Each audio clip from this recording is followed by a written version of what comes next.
Mercedes Benz दुनिया की सबसे पुरानी और शानदार कार कंपनियों में से एक है, जिसकी मार्केट वैल्यू करीब 80 बिलियन डॉलर है। लेकिन आज जब ये दुनिया की सबसे चहेती और महंगी कार कंपनियों में से एक है, तो क्या आसान है उसके शुरुआती छोटे कदम को भूल जाना? ये सब शुरू हुआ एक गरीब इंजीनियर से, जो अपनी पहली हॉर्सलेस कैरेज बनाने की कोशिश में काफी शक और नाकामी का सामना कर रहा था। लेकिन काफी मुश्किलों के बावजूद उसने ये साबित कर दिया कि वो सही था और अपने छोटे से बिजनेस को दुनिया की पहली और 19वीं सेंचुरी की सबसे बड़ी कार प्रोडक्शन कंपनी में बदल दिया। लेकिन जो एक प्रेरणादायक सफलता की कहानी के रूप में शुरू हुआ, उसने हैरान कर देने वाला हैरतअंगेज मोड़ तब लिया जब उस कंपनी ने नाजीज को मिलिट्री व्हीकल सप्लाई करके मुनाफा कमाया, और ये काम मजबूर मजदूरों के जरिए किया गया था। तो रिलैक्स हो जाओ और आराम से बैठो, क्योंकि आज हम कवर करेंगे मर्सिडीज बेंज की ये पागल कर देने वाली कहानी और उस इंसान की जिन्होंने ऑटोमोबाइल्स को जिंदगी दी।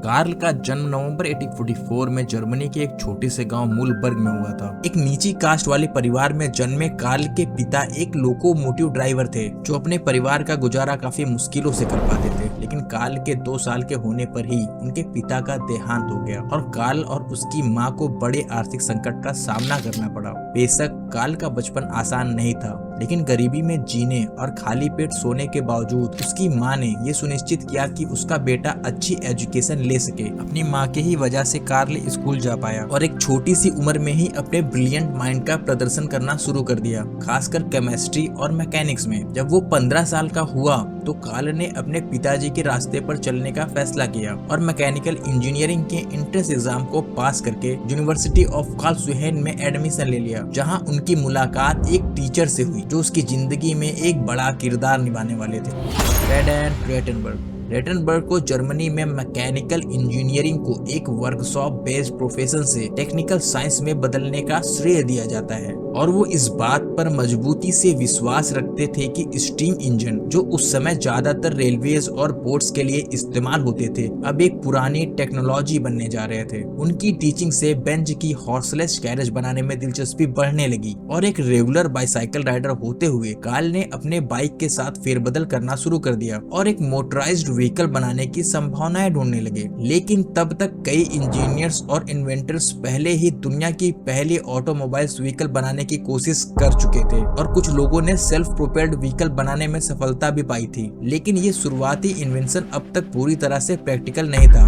कार्ल ने देखा ज्यादातर शुरुआती व्हीकल स्टीम इंजन टेक्नोलॉजी पर आधारित थे, और प्रोफेसर रेटनबर्ग की गाइडेंस में उसने जल्द ही एक बिल्कुल अलग कॉन्सेप्ट की जरूरत को समझा। हालांकि शुरुआत में काफी लोगों ने उसके विजन का मजाक उड़ाया, लेकिन कार्ल को हमेशा से ये यकीन था कि वो सही है, बस उसे थोड़े वक्त की जरूरत है।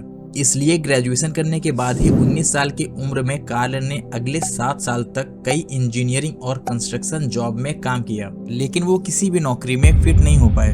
लेकिन जो कुछ भी उन्होंने सीखा उसको अपना बिजनेस शुरू करने के लिए इस्तेमाल किया। 1871 27 साल की उम्र में कार्ल ने एक मैकेनिक अगस्ट रीटर के साथ पार्टनरशिप करी और साथ मिलकर मैनहीम में ही एक आयरन फाउंड्री और मैकेनिकल वर्कशॉप चलाना शुरू किया। लेकिन उस समय भी बेंज अपने साइड प्रोजेक्ट पर काम करते रहे। वो एक मोटराइज्ड कैरेज डेवलप करने की कोशिश में थे, लेकिन कार्ल की बदकिस्मती से उनका बिजनेस पार्टनर भरोसेमंद नहीं निकला, और जब उनके टूल्स को लोकल ऑथराइज ने जब्त कर लिया तो उनकी कंपनी पहले ही साल में खस्ता हालत में आ गई। खुशकिस्मती से कार्ल की मुलाकात उस दौरान एक ऐसे लड़की से होती है जो कुछ सालों के बाद उनकी पत्नी बन गई। Bertha Ringer. एक अमीर परिवार में जन्मी बर्था एक ऐसी महिला थी जो मजबूत सोच रखती थी और अपने होने वाले पति के एफर्ट्स को उनके बिजनेस पार्टनर के द्वारा बर्बाद होते नहीं देख सकती थी। इसलिए उन्होंने अपने दहेज के पैसे से अगस्ट रीटर का पूरा हिस्सा कंपनी से खरीद लिया, जिससे कार्ल और ब्रेता को पूरे बिजनेस का कंट्रोल मिल गया। साथ मिलकर उन्होंने हालत को सुधार दिया और अगले 10 साल तक बिजनेस को चलाए रखा। सारी मुश्किलों के बावजूद ये वही समय था जब लोगों का परिचय कार्ल के जीनियस माइंड से हुआ। कार्ल अपने साइड एक्सपेरिमेंट में बड़े डेवलपमेंट किए और काफी सफलताएं हासिल की, खासकर 1879 में जब उन्होंने एक गैसोलीन 2 स्ट्रोक इंजन डेवलप किया। और अपने इन्वेंशन से ज्यादा रेवेन्यू कमाने के लिए कार्ल ने अपने क्रिएशंस को पेटेंट करवाना शुरू किया। इस दौरान उन्होंने कई अहम इन्वेंशन किए, जैसे engine speed regulation system, battery से इग्निशन का system, spark plug, carburettor, clutch, air shift और एक वाटर रेडिएटर। इन सब डिजाइन्स के साथ कार्ल सिर्फ अपने हॉर्सलेस गैरेज का सपना पूरा करने के करीब नहीं पहुंच रहे थे, बल्कि उन्होंने अपने बिजनेस के लिए ज्यादा प्रोडक्ट्स रेडी कर लिए थे। लेकिन जितनी उम्मीद थी उतनी सफलता नहीं मिली। बिजनेस उतना अच्छा नहीं चल रहा था जितना उन्होंने सोचा था और उनके सपने को आगे बढ़ने में काफी मुश्किलें आ रही थी। कार्ल के बिजनेस के प्रोडक्शन कॉस्ट इतनी बढ़ गई थी कि बैंक ने डिमांड की कि कंपनी को इनक्रैप्ट किया जाए। इसने कार्ल को मजबूर कर दिया दूसरे इन्वेंटर्स के साथ जुड़ने के लिए और कार्ल ने अपने बिजनेस को 1882 में एक जॉइंट स्टॉक कंपनी में बदल दिया। आखिरी में कार्ल के पास केवल 5% शेयर ही बचे और उनको उनके पोजीशन से हटा दिया गया। जैसे जैसे हालत और खराब होती गई, उनकी कंपनी ने उनके नए प्रोडक्ट्स डिजाइन करते वक्त उनके आइडियाज को नजरअंदाज करना शुरू कर दिया। इस अरेंजमेंट से नाराज और दुखी होकर कार्ल ने अपनी चीजें समेटी और अगले ही साल कंपनी को छोड़ दिया। अपनी कंपनी छोड़ना कार्ल के लिए किसी बड़े झटके से कम नहीं था, लेकिन निराशा ने उन्हें और ज्यादा सफल होने के लिए प्रेरित किया। उनका बाईसाइकिल के लिए पुराना जुनून उन्हें मैक्स रोज और फ्रेडरिच विलियम के पास ले गया, जो मैनहीम में ही एक बाईसाइकिल रिपेयर शॉप चलाते थे। साथ मिलकर उन्होंने बेंज एंड CIE नाम की कंपनी की शुरुआत की और इंडस्ट्रियल मशीन्स और स्टेशनरी गैस इंजन्स बनाने पर ध्यान दिया। कार्ल के पहले बिजनेस के मुकाबले ये नया बिजनेस काफी अच्छा शुरू हुआ और थोड़े ही समय में मुनाफा कमाने लगा। जब रेगुलर इनकम आने लगी और उनकी टीम में 25 लोग शामिल हो गए, तब बेंज ने अपना पूरा ध्यान अपने जीवन के सपने को पूरा करने में लगाया, एक ऑटोमोबाइल इंजन बनाने में। गैस इंजन का इस्तेमाल करते हुए कार्ल ने सिर्फ एक मोटर को कैरेज में ऐड ही नहीं किया, बल्कि मोटर के इर्द गिर्द एक कैरेज बनाया और बाईसाइकिल के टेक्नोलॉजी का इस्तेमाल करते हुए उन्होंने एक ऐसी गाड़ी बनाई जिसे कई लोग पहली असली ऑटोमोबाइल मानते हैं। 1885 बेंज पेटेंट मोटर वैगन। ये 2 सीटर व्हीकल 3 तार के पहियों पर चलता था, जो एक ट्राइसाइकिल का रूप था और एक गैसोलीन 4 स्ट्रोक मोटर से पावर था।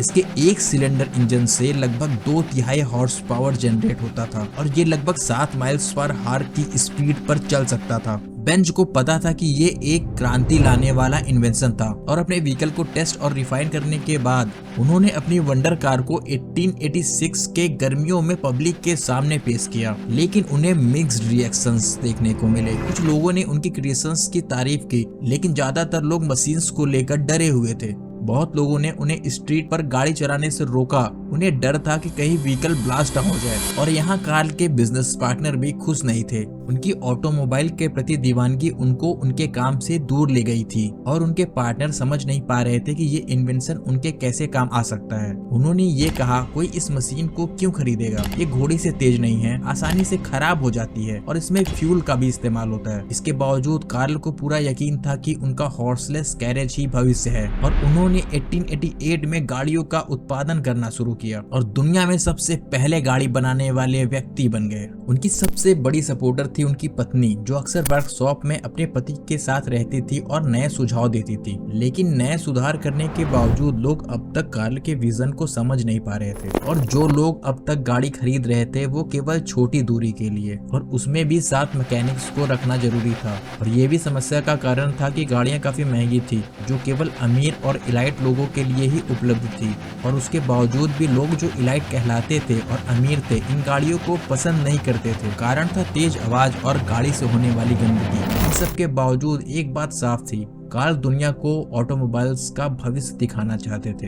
एक सुबह 1888 के गर्मियों में रेता बेंज आज सुबह जल्दी उठ गई। कार्ल अभी तक बिस्तर में ही थे। उन्होंने अपने 2 बेटों को साथ में लिया, अपनी माँ से मिलने कोर्जियम के लिए निकल गई, जो मैनहेम से लगभग 106 किलोमीटर दूर था। और ताजुब की बात ये थी कि ना तो ब्रेथा ने अपने प्लान के बारे में पुलिस को इन्फॉर्म किया था और ना ही कार्ल को, शायद इसलिए क्योंकि अगर उन्हें पता होता तो वो ब्रेथा को जाने से रोक देते। उस वक्त तक किसी भी कार या मोटराइज्ड कैरेज ने इतनी लंबी यात्रा की कोशिश नहीं की थी। लेकिन बेर्था ने बेंज के इन्वेंशन को साबित करने के लिए ये हैरतअंगेज कदम उठाया, पर यह सफर इतना भी आसान नहीं था। बेर्था को रास्ते में कई मुश्किलों का सामना करना पड़ा। ऐसे रोड पर चलना जो हॉर्स के लिए बनाए गए थे, एक फार्मेसी में रुकना ताकि गैस लिया जा सके, और कुछ मैकेनिकल्स रिपेयर भी करना पड़ा। 106 किलोमीटर का ये सफर बेर्था और उनके 2 बेटों को 12 घंटे से ज्यादा ले गया, लेकिन आखिरकार उन्होंने उन्होंने ये सफर सफलतापूर्वक पूरा किया। इस ट्रिप से ज्यादा इम्पोर्टेंस ये था कि बिरता ने अपने गोल को अचीव कर लिया था। इस घटना से लोगों के बीच में विश्वास पैदा हुआ और सभी ने नोटिस किया कि ऑटोमोबाइल ही अगली बड़ी चीज है। इसके साथ ही बेंज मोटर वैगन शहर में चर्चा का विषय बन गया। कार्ल के बिजनेस को अच्छी पब्लिसिटी मिली। जल्दी ही बेंज एंड CIE ने इतनी तेजी से एक्सपेंड करना शुरू कर दिया कि ये देखते ही देखते जर्मनी के दूसरे सबसे बड़े इंजन मैन्युफैक्चरर बन गए। लेकिन ये गाड़ियों के बिकने से नहीं बल्कि स्टेशनरी गैसोलीन इंजन के बिकने से हुआ।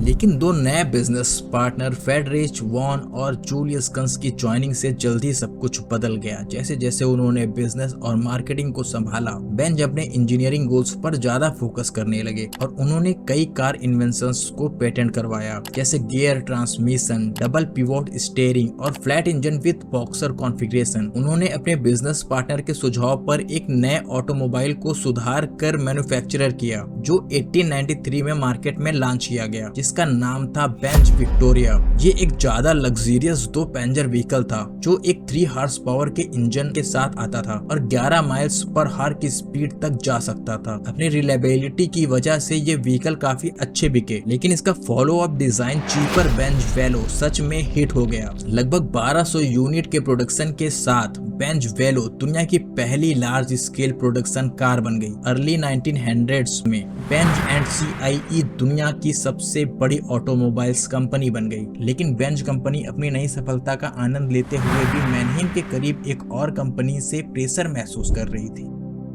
डैमलर मोटर कैसलसेट का नेतृत्व 2 ब्रिलियंट इंजीनियर्स गोटलिब डैमलर और विलियम मेबैक कर रहे थे। लेकिन गोटलिब डैमलर खासकर अपनी कम्पिटिटिवनेस बिजनेस चलाने के नॉलेज के लिए जाने जाते थे, जहां कार्ल बेंज में ये कमी थी। पहली डैमलर कार जो कॉमर्शियली बिकने लगी थी 1892 में लॉन्च हुई थी। 2 साल बाद उन्होंने एक 2 सिलेंडर कार लॉन्च किया और 1897 में अपना पहला front engine model Daimler phoenix introduce किया। ये साफ था कि डैमलर कंपनी बेंज को टक्कर दे रही थी, क्योंकि उनके व्हीकल ज्यादा अपीलिंग और पब्लिक के लिए कंफर्टेबल लग रहे थे। मिस्टर डैमलर के गुजरने के बाद 1900 में कंपनी का कंट्रोल मेबैक के हाथ में चला गया। मेबैक ने 1901 में मर्सिडीज 35 हॉर्स पावर डिजाइन की। वो पहली कार थी जो मॉडर्न ऑटोमोबाइल्स के कॉन्सेप्ट को दुनिया के सामने पेश किया। Powerful gas engine, wide body और लो सेंटर ऑफ मास के साथ ये व्हीकल खास रेसिंग के लिए बनाई गई थी, जो कि अपने कस्टमर एमिल जेलिनेक के रिक्वेस्ट पर बनाई गई थी, जिन्होंने कार का नाम अपनी बेटी मर्सिडीज के नाम पर रखा। ये कार 56 माइल्स पर हावर की स्पीड से कई रेसेस जीती। इसकी सफलता ने डैमलर कंपनी को स्पॉटलाइट में ला दिया, जिन्होंने अपनी सभी व्हीकल को मर्सिडीज के नाम से रीब्रांड कर दिया।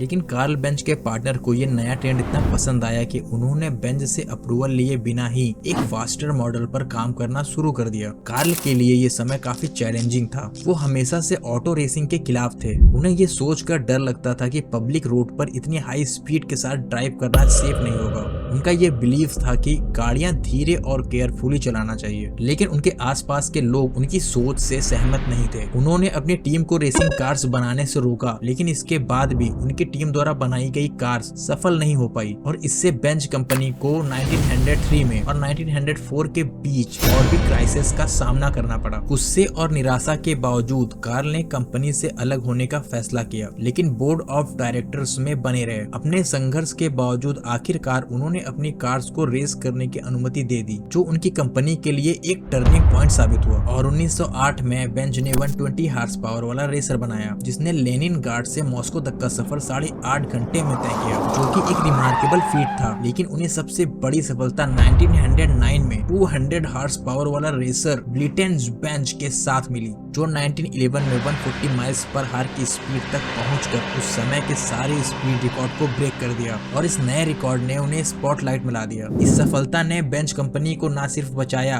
बल्कि उन्हें रेसिंग और इनोवेशन की दुनिया में एक बेहतरीन मुकाम पर ला दिया। कार्ल बेंज के लिए ये उनके सपनों की जीत थी, जो कि उन्होंने ना चाहते हुए हासिल की थी। ये बेंज को डैमलर के साथ उस समय के सबसे डिजायर कार्स में शामिल कर देता है। और दोनों कंपनी ने अगले कुछ सालों तक अच्छी सेल्स एंजॉय की। हालांकि ये सफलता ज्यादा देर तक नहीं टिकी क्योंकि वर्ल्ड वॉर 1 की शुरुआत हो चुकी थी, जिससे ग्लोबल इकोनॉमी हिल गई। वर्ल्ड वॉर 1 के बाद जर्मनी इकोनॉमिक स्ट्रगल से गुजर रहा था। डाइमलर और बेंज कंपनीज मुश्किलें झेल रही थी और सर्वाइवल के लिए दोनों कंपनीज ने 1924 में अपने कंपटीशन को साइड में रखा और प्रोडक्शन और मार्केटिंग को कंबाइन करने का एग्रीमेंट साइन किया। लेकिन ये सिर्फ 2 साल तक चला। मुश्किलें इतनी ज्यादा बढ़ गई कि 1926 में दोनों कंपनी एक हो गई और एक नई कंपनी बनी जिसका नाम था डाइमलर बेंज। डाइमलर बेंज ने अपने व्हीकल को मर्सिडीज बेंज के नाम से रीब्रांड किया। 1920 के आखिर में इंप्रेसिव मॉडल्स लॉन्च किए जैसे मर्सिडीज बेंज टाइप 630 और SSK जो फेर्डिनेंड पोर्शे के द्वारा डेवलप किए गए थे। कार्ल बेंज ने डाइमलर बेंज के बोर्ड ऑफ डायरेक्टर में अपनी जगह बनाए रखी और ऑटो इंडस्ट्री की सफलता का मजा लिया। कार्ल बेंज का अप्रैल 1929 में 84 साल की उम्र में देहांत हो गया।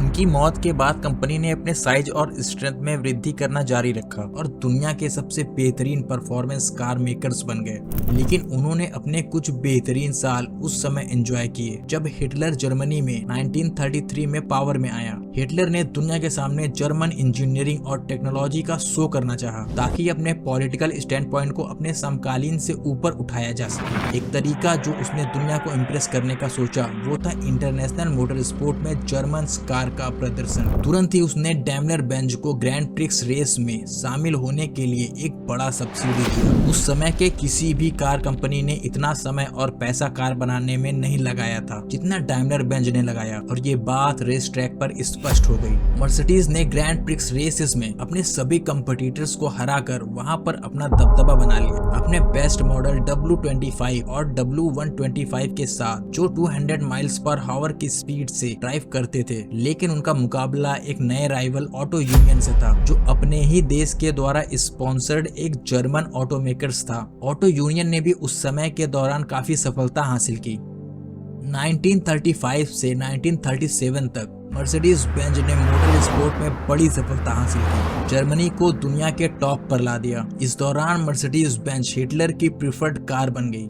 एक मशहूर कार मर्सिडीज बेंज 770 एक बड़ी लग्जरियस व्हीकल थी जो mainly high ranking Nazi politicians और एक्सिस ऑफिसर्स के द्वारा यूज की जाती थी। लेकिन 1939 में वर्ल्ड वॉर 2 के आउटब्रेक के साथ डाइमलर बेंज कंपनी को एक बड़ा चैलेंज फेस करना पड़ा क्योंकि सिविलियन पैसेंजर्स कार की डिमांड कम हो गई थी, जिसने उनके बिजनेस को खतरे में ला दिया। डाइमलर बेंज ने नाजीज मिलिट्री के लिए मिलिट्री व्हीकल सप्लाई करना शुरू किया जिसमें सबमरीन्स, टैंक्स और एयरक्राफ्ट इंजन शामिल हैं। उस समय उनका सबसे बड़ा बिजनेस लाइन मिलिट्री ट्रक का था जो 3 से 6.5 टन तक के सप्लाईज को ट्रांसपोर्ट करने में सक्षम था। 1942 तक उन्होंने पब्लिक कार्स का प्रोडक्शन पूरी तरह से रोक दिया क्योंकि उनके सभी रिसोर्स युद्ध के लिए डायरेक्ट इस्तेमाल किए जा रहे थे। जैसे जैसे युद्ध तेज होने लगा, नए स्टाफ की जरूरत पड़ने लगी ताकि प्रोडक्शन को बढ़ाया जा सके। डाइमलर बेंज ने अपने प्रोडक्शन नीड्स को पूरा करने के लिए महिलाओं को रिक्रूट करना शुरू कर दिया था, लेकिन ये भी डिमांड को पूरा करने के लिए काफी नहीं थे। इसलिए कंपनी ने मजबूरन वार के दौरान बनाए गए बंदी और ऐसे सिविलियंस जिन्हें कैद करके रखा गया था उनको भी प्रोडक्शन यूनिट में शामिल किया, जिनके ऊपर जर्मन आर्मी का प्रेशर था और उनसे अधिक घंटों तक काम करवाया जाता था। इन सिविलियंस की मेजॉरिटी ईस्टर्न यूरोप से थी जहां उनका रहना खाना भी एक कैद खाने जैसे माहौल में किया जाता था।